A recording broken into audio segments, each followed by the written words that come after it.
leaving my past. I had stuff in storage. I left California and didn't know I was leaving, and storing something for a year, and I'm going through a full range of emotions. I'm actually knowing that I'm grieving and mourning because this was a big 10 year period of my life. I got sober. I ran away to here, and I started dealing with myself, and so a lot of personal transformation happened here. So it's a special place, and it's time to start another chapter. And I had some sensitive papers. My friend didn't have a shredder, so I'm burning it in the fireplace. And so I burned all the stuff last night, and I left this big mess in the fireplace. So I went down to the post office to mail my parcels that were coming back to New Jersey with me. And I get a call like, "Hey Marvin, did you leave yet?" I'm like, "No, why?" "Well, you left a mess in the fireplace." I said, "You know what?" This is what I said. "You know what? This is perfect. I'm just right down the hill at the post office. I'll come back and clean it up." And I had an epiphany. I was like, wow, you leave messes. Don't leave messes in life.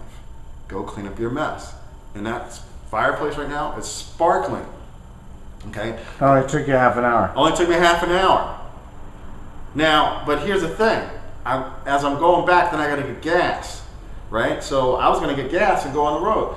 I go pull into the gas station, and I'm pulling in, and another car's pulling in head on. Sometimes you go the same direction. Someone's pulling in head on with me. And I look at who's pulling in to get gas. At the same time, because of my supposed delay, I had to go back and clean up my mess. And it is the mother of one of my ex-girlfriends. Matter of fact, it's my first girlfriend in California. And they let me live in their home with their daughter for like a year and a half. When I was doing drugs and alcohol, and I was a total jerk, and they totally protected me, they were total angels to me, and I haven't seen this woman in years, and I'm pulling out of town, and I see her, and I got to thank her for taking care of me. We live in a friendly universe. Everything is working together for your good. If you just open your heart, let the love come out, and are present and aware with people, and you're aware and mindful of what's going on around you. It's beautiful. If I could give you any superpower, you know what I mean by superpower. Mm-hmm. If I could give you any superpower, either one that you've heard of, Mm-hmm. or one that you invent in this moment, Mm-hmm. which would you request of me?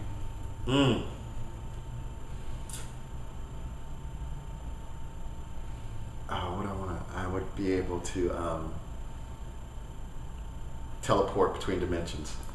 Dimensions. Yeah, You think there are other dimensions? absolutely. Okay. Because if I believe there are dimensions, it's nothing to teleport to the other side of the world. So it's included. Dimensions. You said the superpower. Dimensions. Well, you know the old saying, go big or go home. Exactly, man. Okay. What's your favorite movie? The Matrix. Why? Because The Matrix is a movie designed to deliver a powerful message of transformation to people who like to see shit get blown up. Which is most people. Which is most people. I was telling someone I could do a whole seminar on The Matrix, because those nuggets, when he says, when Neo wakes up and he goes, "Welcome to the," he's like, "Am I dead?" He said, "No, you're alive."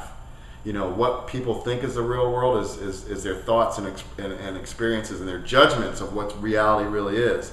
So true. And I was talking to a friend who just got into personal development, and he's like, I said, it's like The Matrix, right? Like Neo, there's a scene where Neo goes, he gets sick when he sees what really is going on, that he's responsible for his life, that he's created his life. When he sees the people in the vats. Yes. He gets sick. Yeah, he gets sick.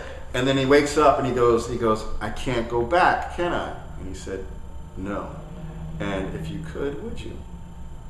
And you can't. So Most people, can I tell you something?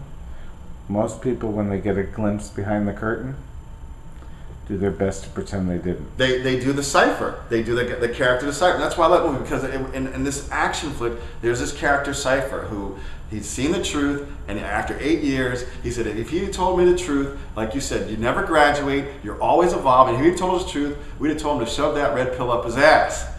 And he's sitting there with the guy, and he's like, I know this steak doesn't exist. I know the Matrix is telling me that it's tender and juicy. But you know what I discovered after 8 years? Ignorance is bliss. And that's how most people live their lives right now. Should we shift it? Can we shift it? How can we shift it?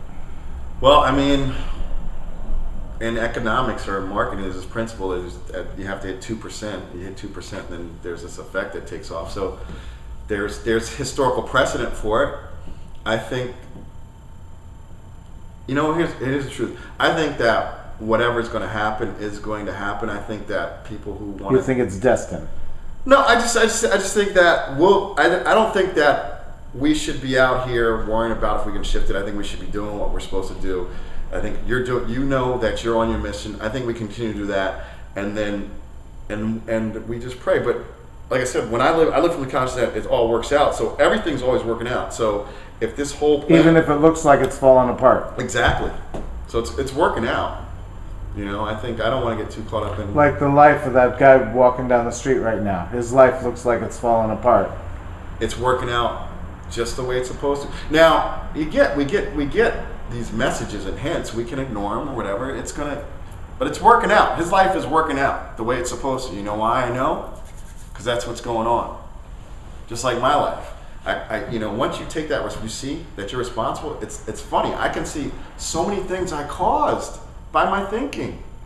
It had to go that way. So I'm just glad to be part of people who are like waking up and asking and inviting we're inviting other people to wake up. And we'll see what happens. Who are your heroes? I don't know if I have any heroes, but I can tell you people I'm fans of. Okay. I'm a fan of Dr. Michael Bernard Beckwith of the Agape International Spiritual Center. I think he is he's a powerful. You were a practitioner for his church, were you? I was studying in a practice. Yeah. Did you complete their program?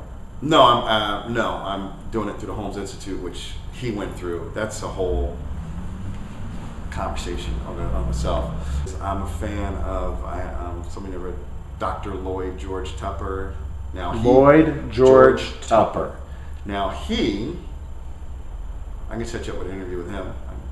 He is the president of the Science of Mind Foundation. He was the director of the Holmes Institute of Consciousness Studies.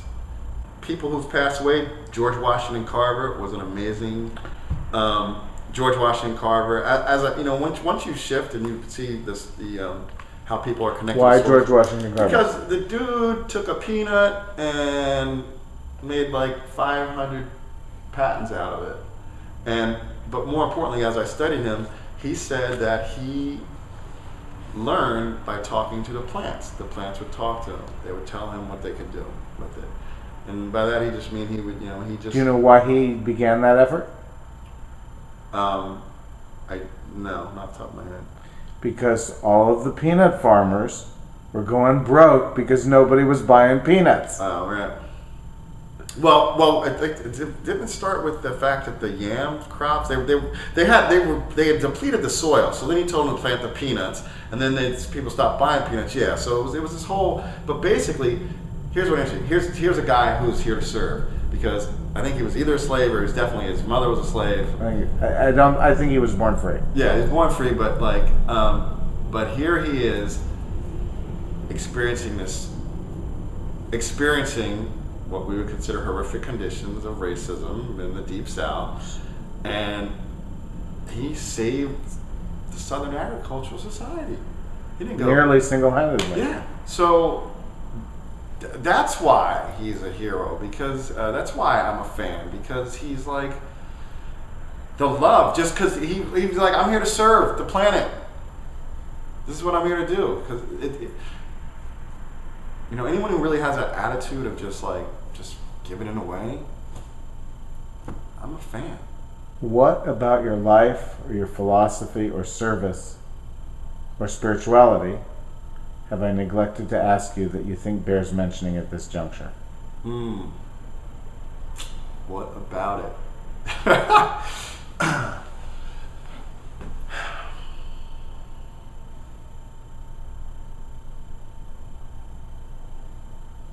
Well, what I'll say, yeah, I wouldn't use the word neglected, but what I would add to it is that you've talked about me being a trainer, and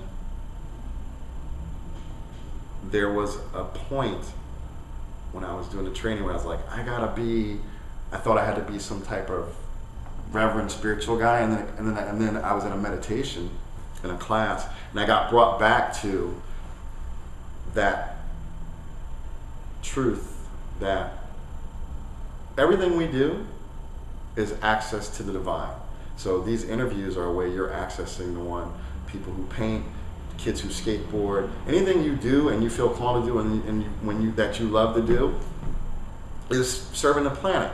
Believe it or not, unless you're committing a crime, But it's really bringing this divinity, this oneness, this spirit, this love to whatever you're doing, and so I've really been seen and I would say shown, and it's being revealed to me that it's so important for me to be this person who talks about the body temple and health and wholeness, because it's all part of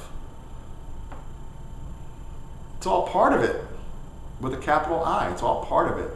And one of the ways that I access the divine, is through physical movement. And maybe you don't have to do it as rigorously as I do, but I know that the physiology of the body, that you will feel better if you're moving and you're fitter and you're putting good food in there and you're fueling it and raising your vibration. And so infusing that with the spirituality and bringing that consciousness to it is something I had to surrender to, because look, it doesn't always look the way you think it's supposed to look or the way I think it's supposed to look.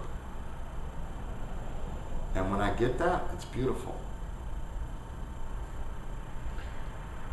You referred to my video project as something I was called to do. And I think you would agree that your studying at the Holmes Institute is similar. You were called to do it. Is there a way for our viewer who finds being called an attractive thing but has not felt one, is there a way to self-generate a calling? I can only speak from my experience. And I would say, do what brings you joy, and be aware of that feeling. I mean, I don't want to tell people to meditate, because you don't really have to meditate, but that's how mine actually came in meditation. And I've meditated a lot, and a lot of it, just so people understand, is just me sitting there with my eyes closed for half an hour or an hour at a time. And thinking about stuff. Thinking about stuff and saying, shut up mind, blah, blah, blah. I mean, it's a practice. But when I get the messages, they're clear. Like, it's like, boom, really loud, a shortcut that I've heard is just like whatever brings you joy. If you feel really good doing something, harness that feeling and ask. Listen, we all have invisible friends. Someone once said God is an invisible friend for adults. Right? Okay.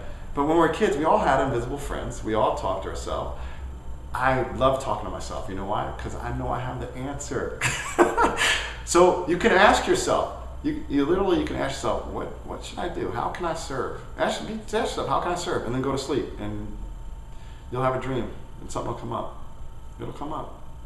Be open and ask. That's how you can find And it. listen. And listen when you get it. Thank you so much for meeting with me today. I really appreciate you taking the time. And it's my pleasure, and I'm just grateful I could be of service, and hopefully this reaches someone who, actually, I don't have to hope. This will reach even the one person it's supposed to reach. And thank you for being courageous enough and listening and doing this, because it takes something to meet someone on Facebook, send them a message, approach